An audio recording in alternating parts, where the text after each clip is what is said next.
আমাদের মাঝে রমজানুল মুবারক মাস, যে মাসে 12টা মাসের মধ্যে একটাই মাস হয়, যে মাস সেই মাস যে মাসের অপেক্ষায় মুমিন মুত্তাকি বান্দা পরহেজগার বান্দা অপেক্ষারত অবস্থায় থাকে। আমরা গমন করলাম সেই রমজানুল মুবারক মাসে। হাকিকাতান এই রমজানুল মুবারক মাস এটা হলো জান্নাত বানানোর একটা সবথেকে সুন্দর সিজন। এই রমজানুল মুবারক মাস এটা হলো বান্দার মুত্তাকি বানার একটা সবথেকে সুন্দর মাস। এখন আল্লাহ পাক রব্বুল আলামিন আমাদের বুকে রমজানুল মুবারক মাস পাঠিয়েছেন। আল্লাহ পাক রব্বুল আলামিন এই রমজান মাসকে একটা সবথেকে সুন্দর করে, অন্যান্য মাসের থেকে সবথেকে সুন্দর মাস করে পাঠিয়েছেন। আল্লাহ পাক রব্বুল আলামিন বলছেন, আমি নিজ হাতে এই রমজানুল মুবারক মাসকে সাজিয়েছি। এখন আপনি যদি বলেন যে আল্লাহ সাজিয়েছে তো কেমন ভাবে? আল্লাহ বলছে, তবে বান্দা শোনো, আমি রমজানুল মুবারক মাসকে কেমন ভাবে সাজিয়েছি শুনবা? শোনো। আল্লাহ পাক রব্বুল আলামিন বলেন, আমি সর্বপ্রথম এই রমজানুল মুবারক মাসে জান্নাতের 8টা দরজা খুলে দিই। সুবহানাল্লাহ। দ্বিতীয় নম্বরে আল্লাহ পাক রব্বুল আলামিন বলছেন যে জাহান্নামের 7টা দরজা আমি বন্ধ করে দিই। সুবহানাল্লাহ। তৃতীয় নম্বরে আল্লাহ পাক রব্বুল আলামিন বলছেন যে আমি ইবলিস, শয়তান এবং দুষ্ট জিনদেরকে শিকলে বন্দী করে রাখি। আল্লাহ পাক রব্বুল আলামিন এই রমজান মাসের ফজিলত গুরুত্ব অনেক রেখেছেন। আল্লাহ পাক রব্বুল আলামিন এই জন্য তো কোরআনের মধ্যে বললেন, ইয়া আইয়ুহাল্লাযীনা আমানু, হে ঈমানদারগণ, কুতিবা আলাইকুমুস সিয়াম, তোমাদের উপরে রোজাকে ফরজ করা হয়েছে। কামা কুতিবা আলাল্লাযীনা মিন ক্বাবলিকুম, যেমন কিনা তোমাদের পূর্ববর্তী নবীদের উম্মতদের উপরে ফরজ করা হয়েছিল। লাআল্লাকুম তাত্তাকুন, এবং তোমাদেরকে মুত্তাকি বানানোর জন্য আল্লাহ পাক রব্বুল আলামিন রমজানকে বানিয়েছে। রমজানের ভিতরে আসুন, এবার কেমন মুত্তাকি আপনি বানবেন? রমজানের ভিতরে আল্লাহ পাক রব্বুল আলামিন রমজানকে সাজিয়েছেন, তো সাজিয়েছেন কেমন ভাবে সাজিয়েছেন? আল্লাহ পাক রব্বুল আলামিন প্রথম দশকে রহমত দিয়ে দিয়েছেন, দ্বিতীয় দশকে মাগফিরাত দিয়েছেন, তৃতীয় দশকে আল্লাহ পাক রব্বুল আলামিন অর্থাৎ শেষ দশক আল্লাহ নাজাত দিয়ে ভরিয়ে দিয়েছেন। ইবাদতের দিকে আসুন আপনি। ইবাদত আল্লাহ অন্যান্য মাসে যেমন ইবাদত রেখেছেন, তার থেকে এই মাসে একটু বোনাস, কিছু কিছু বাড়তি ইবাদত আল্লাহ পাক রব্বুল আলামিন আমাদের বুকে দিয়েছেন। তার মধ্যে 1 নম্বর হলো সাহারি, 2 নম্বর হলো ইফতারি, 3 নম্বর হলো তারাবি, 4 নম্বর হলো রমজানুল মুবারক মাসের রোজা। এই সেহরি, এই ইফতারি, এই তারাবি, এই রোজা সবটাই ইবাদত।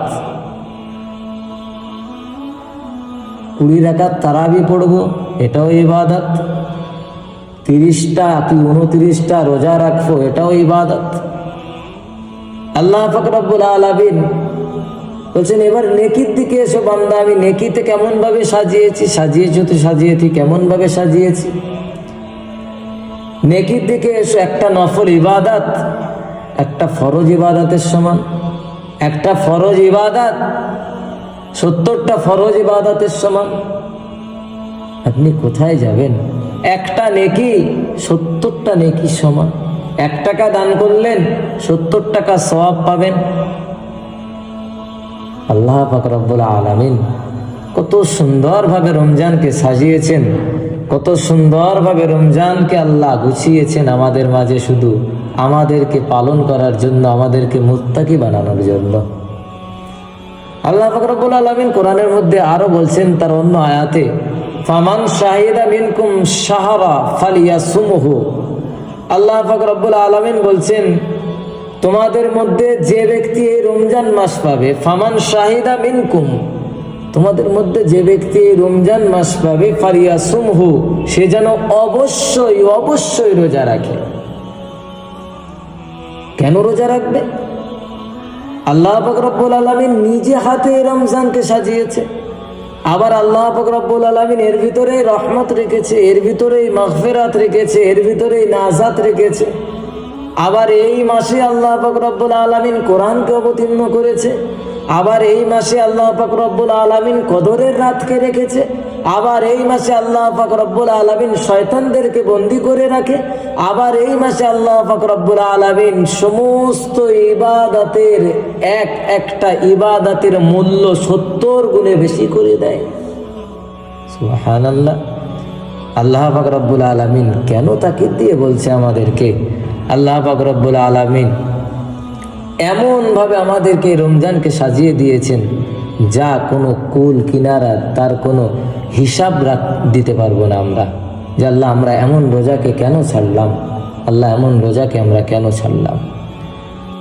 এখন বলার বলতে রমজানের বিষয়ে, যে আমরা রমজান পেয়েও যারা রমজানকে ছেড়ে দিচ্ছি, রমজান পেয়েও যারা রমজানকে আমরা রাখতে চাই না, আল্লাহ সেই সমস্ত মানুষদেরকে হেদায়েত দান করুক, যারা রমজান পেয়ে রোজা রাখে না, যারা রমজানুল মোবারক মাসের মতো ইবাদত পেয়ে রমজানের ইবাদত করে না, ওই সমস্ত বান্দার উপরে লানত, যারা আল্লাহর এই ফরজ হুকুমকে মানে না। এটা আমি নয়, স্বয়ং আল্লাহ পাক রব্বুল আলামিনের ফারিস্তা জিবরাইল আমিন বলছেন। জিবরাইল আমিন রোজার শেষ দিকে রাসূল করিম সাল্লাল্লাহু আলাইহি ওয়াসাল্লামের কাছে আসছেন, এসে বলছেন, ইয়া রাসূলুল্লাহ, ইয়া হাবিবাল্লাহ, হুজুর, ওই সমস্ত ব্যক্তির উপরে যারা লানত, ওই সমস্ত ব্যক্তির উপরে লানত যারা এই রমজানুল মোবারক মাসের রোজা পেয়েও রোজা রাখেনি। রাসূল করিম সাল্লাল্লাহু আলাইহি ওয়াসাল্লাম বলছেন, স্বাভাবিক তিনি তো বদদুয়া করতেনই না কারোর উপরে, কিন্তু তিনিও এমন আঘাত পেয়েছেন, এমন মাহসুস করেছেন যে আমার উম্মাত কেমন নাদান, কেমন অবুঝ, যে বোঝে না, আমি এতবার বলার পরেও রোজা রাখলো না। জিবরাইল আমিনের কথায় উত্তর দিয়ে বললেন, আমিন, হ্যাঁ, উম্মাত, ওই সমস্ত উম্মাতের উপরে লানত। এই জন্য রসুলের আদর্শ অনুসরণ করতে গেলে, খোদার অলি, খোদার বন্ধু, খোদার নেককার বান্দা বানতে গেলে আল্লাহর হুকুমকে মানতে হবে ভাই।